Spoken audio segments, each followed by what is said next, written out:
Olá, boa tarde, sejam todos bem-vindos a mais uma aula. Vamos dar início ao nosso conteúdo de hoje. Escola Zacarias Cordeiro, sou o professor Antônio Carlos, disciplina de História, e a série é o 7º ano. Okay? Nosso tema de hoje são os astecas.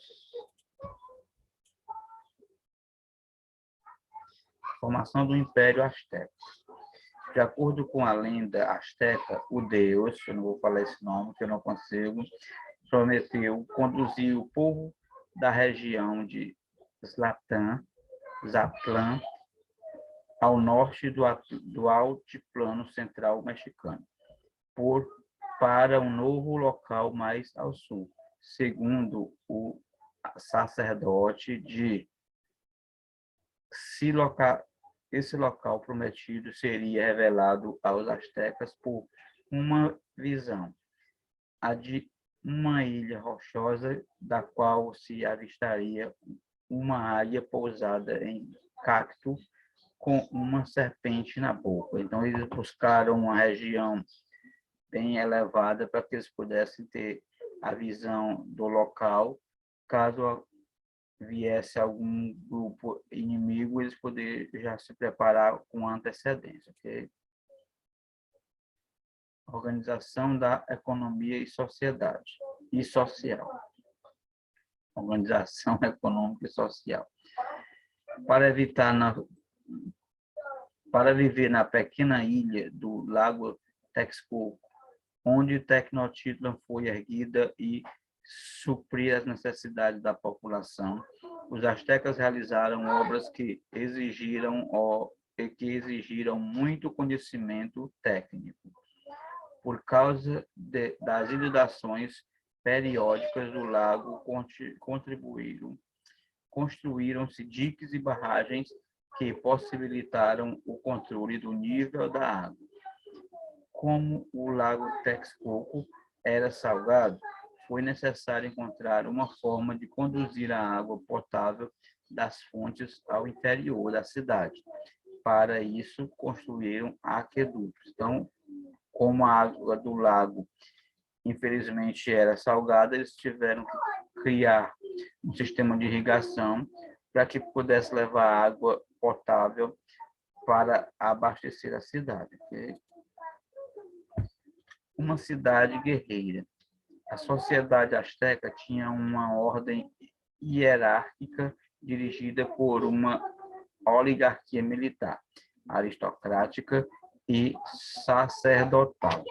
No centro desse grupo dirigente estava o soberano. A produção das comunidades aldeãs tinha uma condição social de agricultor-soldado. Os tributos eram pagos ao imperador e aos sacerdotes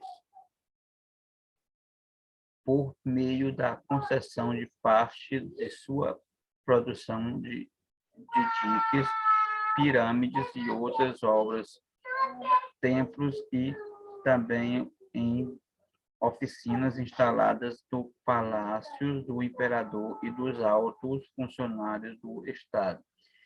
Então, era uma forma de pagar pelo que ele estava usando. Eles tinham que dar parte de sua renda, daquilo que ele retirava da terra, para poder pagar digamos dizer assim, o aluguel das terras para que eles pudessem plantar. Okay? O Códice de Mendoza. A palavra códice refere-se ao conjunto de desenhos e escritos feitos por escribas astecas e por outros habitantes da região, onde hoje se situa o México, antes e depois da conquista espanhola. Neles, os nativos narram eventos importantes de sua história e descrevem a organização do império e cenas da vida cotidiana. Antes da chegada dos espanhóis, esses registros eram feitos exclusivamente com imagens. Após a conquista, os colonizadores acrescentaram às imagens textos em espanhol. Um dos códices mais conhecidos desse período é o Códice de Mendoza, produzido entre 1541 e 1542. Isso era uma forma de registrar, como todo ser humano hoje tem, pessoal, a necessidade de fazer registro daquilo que está ocorrendo no momento, como hoje nós, quando somos os seres humanos da era moderna, a gente registra no Facebook, nas redes sociais, os faces da vida deles eram esses códigos, ok? Eles tinham a necessidade de registrar e faziam esses desenhos para poder mostrar a vida cotidiana deles na época. A educação no Império. Com base nas representações do Códice de Mendoza, é possível depreender que a educação asteca era essencialmente prática e bastante severa. Por pais e tutores castigavam as crianças que não viam deles, que na visão deles não queriam estudar. Meninos e meninas recebiam educação diferenciada na sociedade asteca. Nos primeiros anos, a educação dos meninos limitava-se a bons conselhos e a pequenas tarefas domésticas. Até os 7 anos de idade, os meninos aprendiam a carregar água e madeira e acompanhavam o pai no mercado. Dos 7 aos 14 anos, eles aprendiam a pescar e a dirigir os barcos. Então, a educação é diferenciada para separar os meninos das meninas. As meninas ficariam apenas com atividade doméstica para ajudarem as mães na luta da casa. Já os meninos inicialmente faziam essas pequenas atividades domésticas, como pegar lenha, como pegar água para as mães, e a partir dos 14 anos já começavam a fazer, a treinar a pesca, a caça, as formas de ser um soldado, um guerreiro para defender o seu povo. A religião asteca. Os astecas eram politeístas e construíram templos para os distintos deuses. Às vezes construíram templos grandiosos em forma de pirâmides. Neles, os astecas realizavam cultos religiosos e sacrifícios humanos.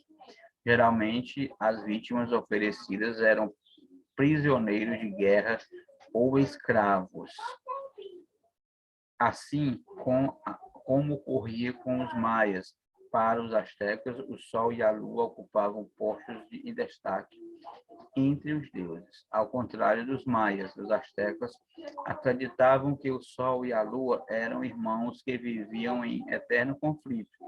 A batalha entre esses astros era vencida diariamente pelo sol, que esmagava com furor a lua e as estrelas para nascer. Então, para eles eram politeístas.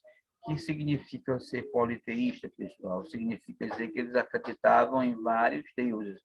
Eles não tinham um único Deus como nós temos. Nós somos monoteístas. Eles eram o politeísmo, que acreditava em vários deuses, e além disso, eles praticavam sacrifícios de pessoas, sacrifícios humanos, para oferecer ao Deus deles, para que pudessem receber as bênçãos desse Deus. Por exemplo, tinha o Deus da chuva, ele ofereceu a uma pessoa, um ser humano, para que pudessem receber a graça da chuva. Então, eles acreditavam que fazendo isso eles teriam chuva. Se não fizessem, a chuva não viria. Então, era uma forma arcaica da época.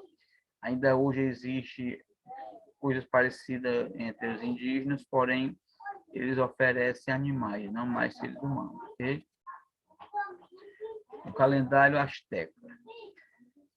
Os astecas desenvolveram 2 calendários, entre um solar e o outro sagrado. No calendário solar, o ano era dividido em 18 meses com 20 dias, que totalizavam 360 dias, cada qual representado por um símbolo. Já o calendário sagrado era composto de 260 dias, divididos em 20 períodos de 13 dias. Os Astecas acreditavam que há cerca de 52 anos, os dois calendários se alinhavam, formando um ciclo. Então, pessoal, eles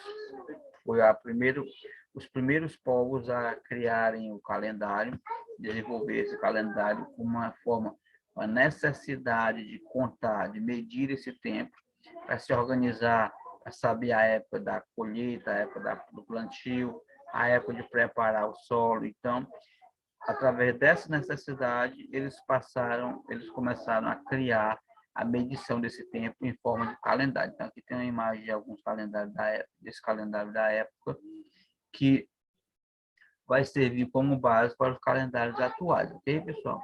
Por hoje é só, galerinha. Nossa atividade é a página 79. Fiquem todos com Deus e até a próxima, se Deus quiser, tá bom? Tchau.